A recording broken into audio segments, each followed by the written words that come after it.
I would think the baseline assumption should be that we own our bodies. We should get to decide for ourselves. Government says, no, you may not. Why do Americans go along? Libertarianism, which is the philosophy of peace. And that's what we stand for. So there is no question that there is real exploitation in the world. But I would think it's fairly obvious that exploitation is somebody who violates somebody else's rights.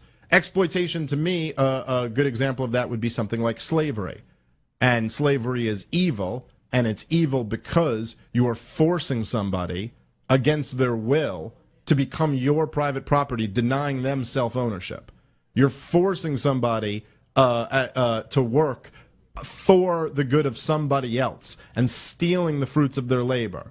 Not like, oh, you offered them a job, but you're not giving them, you know, you're profiting off of them. Not what we all do every fucking day. Talking about actually putting somebody in chains, dragging them around. And if you want to understand why that's wrong, because we all know it's wrong, right? So that's where I started with this, that's where I'd start with libertarianism, like why I'm a libertarian. And I start with morality. And I say, look, do you believe in right and wrong? Do you believe in morality?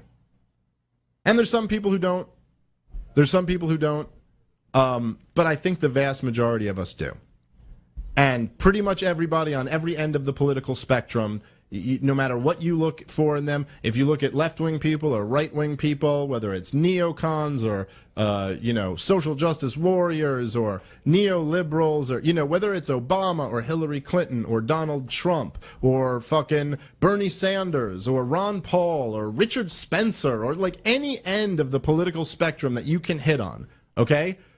All of them believe in morality. You could probably pick up any article that any of them have ever written or listen to any speech, and all of them believe something is wrong and something is right.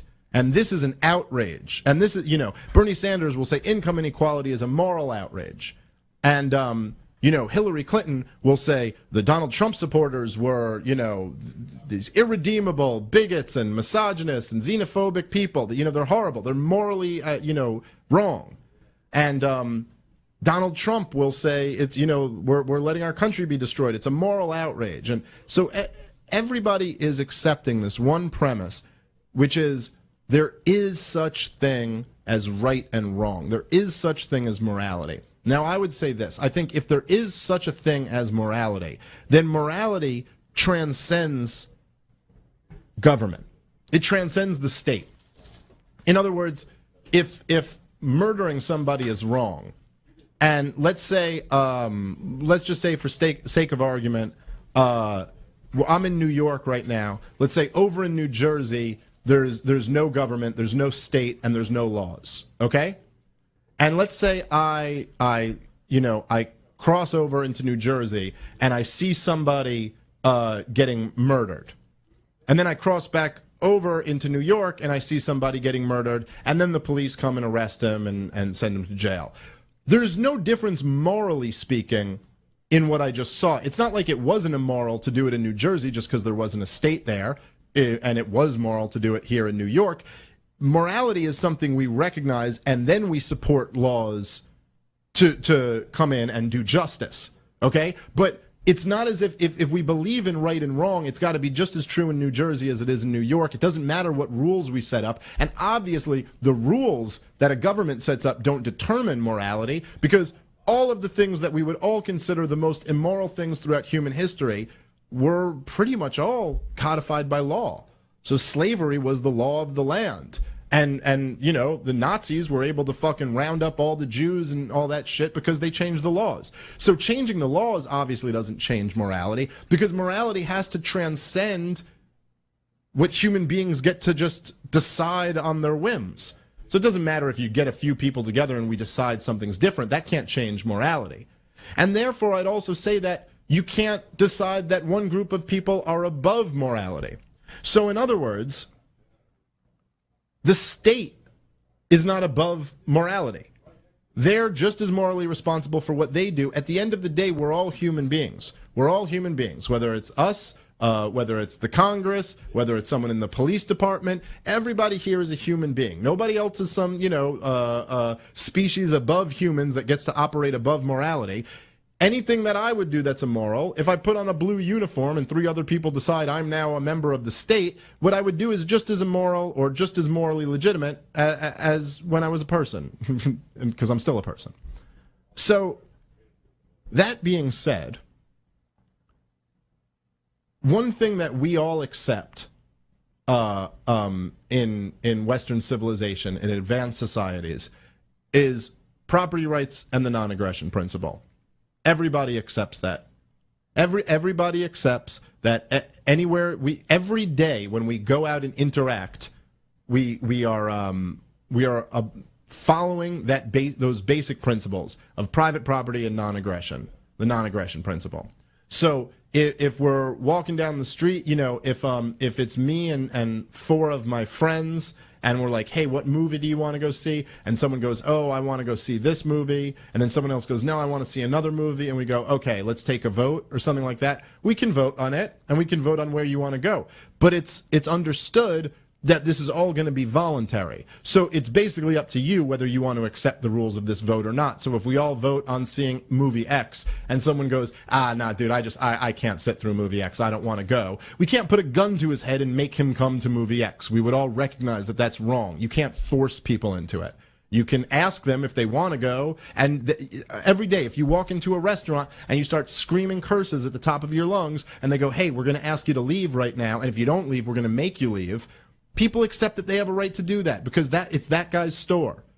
It's not yours, so you have to leave. We understand that it's wrong to break into somebody else's house because that's their property, not yours. We understand it's wrong to punch someone in the face because that's their face, not yours. It's all basically the same principle of non-aggression, and we all accept this as a moral principle, that it would be morally wrong to do that. In other words, if I were to see someone smoking a joint outside, and I come up and I stick a gun in their face, and I throw them in chains, and I drag them into my home, into a cage that I've built in my basement, and I hold them there, we would all recognize that this is wrong.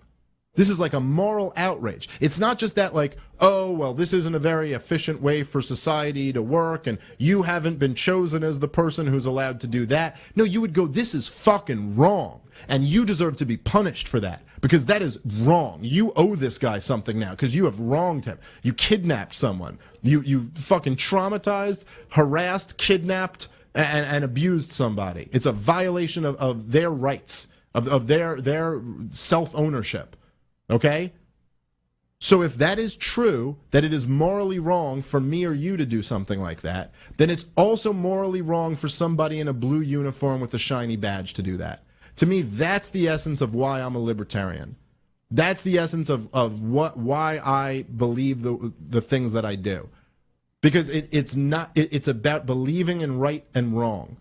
And the fact is that private property and the non-aggression principle is something that we all accept every single day as moral rules, as a basic moral starting point. It's not that libertarianism is a complete moral philosophy. It's not. It's a basic moral philosophy of justice. It's the philosophy of peace. It's not telling you everything else about life. I mean, peace is just kind of a prerequisite. Like, first, let's not be violent toward each other. Let's try to work out a system where we can avoid these violent conflicts. What we do with that, there's a whole bunch of deeper and next level shit. But it's like, it's a basic philosophy that says we all agree with this moral belief every single day. Yet we carve out this special area for the state, and they get to be above it all. They can do all of these things that we would think you are a despicable human being if you did. Every single day they do these things. And that is wrong. We should not do that. We should view the state morally the same way we view any other group of people, because after all, that's all they are, is a group of people. It's the whole, like, statism is just a fucking religion. It's just a religion. It's got everything. It's got its deities, it's got its priests, it's got its whole, it's like, well, that's man in blue uniform with badge, so he can do things the rest of us can't do. It's all just a fucking illusion, man. It's all just a bullshit religion. In fact, the whole thing doesn't exist. There's no such thing as the state. It's just an idea. It's just a fucking idea. All there are people who are ordering around people with guns, and then there are people who those guys with guns are sticking the guns in their back and making them do things. But in terms of morality, there's no fucking difference. If I came up with some great charity, and I was like, hey, everybody, I think we should give money to this charity, and you were like, okay, I don't know, seems like a decent charity. And then I said, well, if you don't give money to this charity, I'm going to take you and throw you in a fucking cage. We would flat out be like, that's extortion. That is wrong. I don't care how noble your charity was. And by the way, if a lot more money than goes to some noble charity goes to mass murder campaigns in foreign countries that have never threatened us. And that is fucking wrong. The same way if you killed a bunch of people, it would be wrong. If the military does it, it's just as fucking wrong. So to me, that's why I'm a libertarian. That's where I'm going to wrap up today. Fuck Karl Marx. U vindt belasting een vorm van diefstal? Ja. Met belasting zorgen wij voor faciliteiten voor alle burgers. Vindt u dat een legitiem doel van belastingen? Nee. Dus u woont nu in een sociale huurwoning? Ja. Mogelijk gemaakt? Mogelijk gemaakt? Doordat anderen... Ja, Zo, dat vind ik wel ik heel maak erg daar wel cru. gebruik van. Sorry, de overheid Uw neemt kinderen mij gaan alles af wat ik heb. Neem mij mijn huis af, zodat ik word gedwongen om een sociale flat te wonen. En dan wilt u mij vertellen dat ik dankbaar moet zijn dat ze zo aardig zijn geweest om een sociale flat te zorgen. Ik heb niet gezegd dat u dankbaar Ik krijg een moet beetje zijn. een DDR-gevoel, moet ik zeggen, als u dat zegt. Gaan uw kinderen naar school? En zo van, dat is dezelfde redenatie die ook werd gebruikt door de bestuurders van de DDR. Zo van, u heeft een opleiding genoten op kosten van de Oost-Duitse staat en nu wilt u vluchten, u bent asociaal. En dat is de redenering die ik hier bij u hoor. Ik vind het schokkend dat u dit durft te zeggen. Ik vroeg of u daar gebruik van maakte. Ik neem aan dat uw kinderen naar school gaan. Dat wordt betaald via belastinggeld. Vindt u dat een legitiem doel voor belastinggeld? Nee, Onderwijs? ik wil daar best antwoord op geven, maar ik zie niet in wat dat bijdraagt aan de waarheidsvinding van deze commissie. Maar ik wil u best zeggen hoe ik daarover denk. Nou, Kijk, gisteren hadden wij hier een belastingadviseur en een hoogleraar die alles weet van de inkomstenbelasting, wat u ook pretendeert, die klanten helpt en informeert en begeleidt, maar die zegt, ja, natuurlijk moet je wel belasting betalen. Het zegt toch Goed, iets? ik zal u vertellen hoe ik hierover denk. Mijn visie is dat ieder mens recht heeft op zijn eigen lijf en goed. En dat ieder mens mag doen en laten wat hij wil, zolang hij geen inbreuk maakt op andermans lijf en goed. Dat is een fundamenteel mensenrecht, dat is het zelfbeschikkingsrecht. De overheid maakt daar inbreuk op door op verschillende manieren, waaronder de militaire dienstplicht, die nog steeds niet is afgeschaft, en ook door middel van belastingheffing. Nou, ik heb mijn brood verdiend met het adviseren van militaire dienstplichtigen bij het ontwijken van de militaire dienstplicht, omdat ik dat zag als een groot onrecht, een vorm van dwangarbeid, die werd opgelegd aan onschuldigen.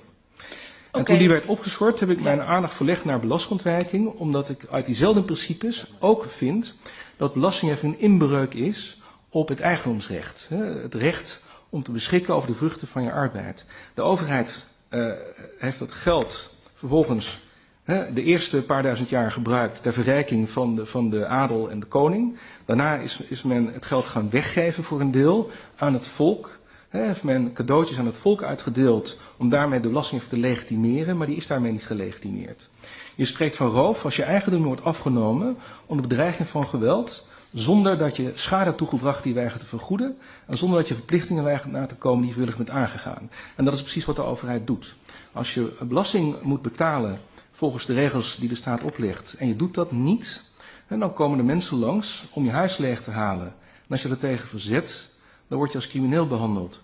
Als je geen aangifte doet, dan word je maximum 4 jaar in een hok opgesloten voor het niet doen van aangifte. Dat is hoe de staat aan haar geld komt, door mensen te bedreigen met opsluiting in een hok. En daar heb ik geen moeite mee als je dat doet met moordenaars, dieven, verkrachters, rovers, oplichters. Maar als je dat doet met onschuldige mensen die gevlieg hebben kwaad gedaan, en zoals bijvoorbeeld dienstplichtigen, zoals belastingbetalers, dan is dat een heel groot onrecht. En dat grote onrecht, daar strijd ik tegen. En daarom heb ik niet alleen een heel groot deel van mijn leven besteed aan het spreiden van deze ideeën in de vorm van mijn politiek leiderschap van de Libertarische Partij, maar heb ik ook besloten om mijn carrière te wijden aan het in bescherming nemen van individuen tegen het onrecht dat de staat hen probeert aan te doen. En het feit dat een deel van dat geld niet wordt gebruikt door de politieke elite om haar eigen zakken te vullen, maar dat een deel wordt gebruikt om cadeautjes uit te delen waar we niet om gevraagd hebben, dat is geen legitimatie van roof.